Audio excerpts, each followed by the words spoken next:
Жители домов по улице Кузьмина наконец-то добились своего. На протяжении нескольких лет они сами поддерживали в порядке свой двор. И вот он, долгожданный спонсор и возможность поставить даже не одну, а целых 4 детские площадки.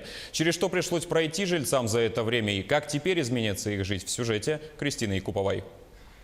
Для жителей домов Кузьмина с этого года в календаре появится новый праздник – открытие детской площадки. Для кого-то это обычное явление, но они ждали этого дня целых 23 года. Татьяна живет в Гагаринском округе уже 33 года. Активистка района благоустройством двора всегда занималась самостоятельно. А в прошлом году обратилась к генеральному директору аэропорта Якутск Николаю Местникову с просьбой помочь установить здесь детскую площадку.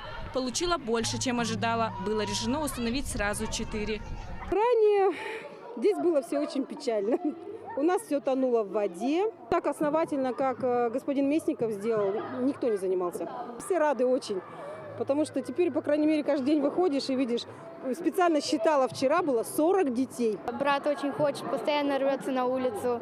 Когда была здесь площадка старая, он не очень хотел гулять.